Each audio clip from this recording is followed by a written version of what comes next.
Hello, welcome to the channel. Welcome to the channel. Discovery 2. This is Dad's Discovery 2. This is the ES, the later model with the parking sensors on there. The way to find out which his parking sensors have stopped working, he's just got the light flashing on the inside. We've just been fixing his parking camera, and that was just the connection. But the way to find out which one isn't working is to put it in reverse, then put your ear right up close to these, and you hear them ticking.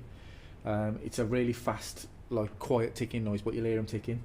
These 1, 2, 3 have got a tick. This one's completely silent. So what we're going to do is we're going to go behind there, take the connector off the back, clean the connector on the actual parking sensor. We're going to see if it fixes it.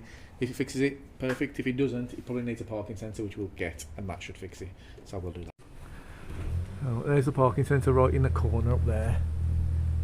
So I'm going to unplug that thing off the back of it, see if we can get it off there. Right up in there, look.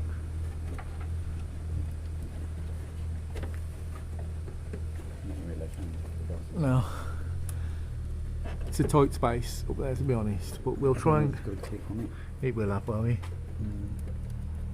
That's probably one of the better ones to have gone, because at least you're going to take the bumper off to get to it. Yeah.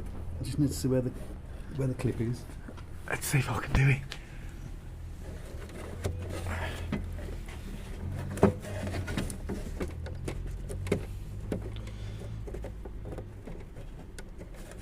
Yeah, there's still no clip on it anywhere.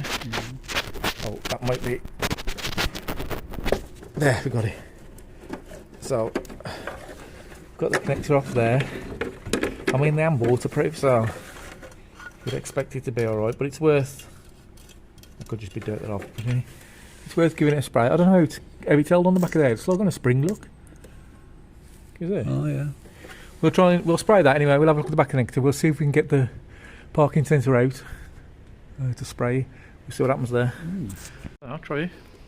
So we've got our hand behind it, look, I'm pushing it. No, I can feel it. Oh, yeah, it's definitely on a spring. Yeah. We need that spring off there to pull the sensor out. We'll have to see how to do that, but yeah, you can see that it springs back in. It's a good way of it not falling out that way, being on that spring.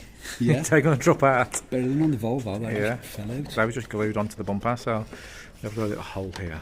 Got to get a new light lens for that.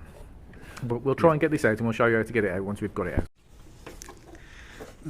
So we're just going to try and spray some in the connector anyway, see if it makes a difference, because I'm struggling to get this parking sensor out. We ain't sure how it comes out. We'll have to have a look online, have a bit of a research how they come out. But a bit of electrical cleaner there, and in the... Did you get it in the... Yeah. Plug, yeah.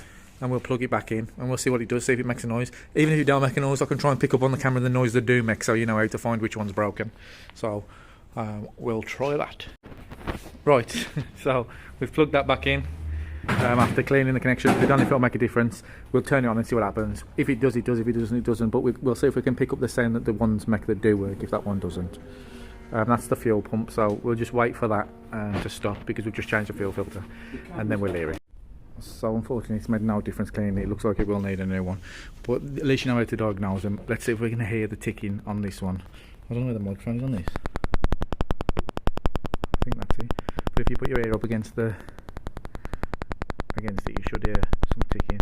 That one ticks. This one ticks. And this one does. If you can hear that, that's great. If not, believe me, it's ticking. And this one on the end does nothing. So we just have to get a new one of them, and that should fix the parking sensors as well. So I hope that little video helps you diagnose that. We'll do a video when we get one of these of installing it, so you can see how to do that. And we'll see you in the next one.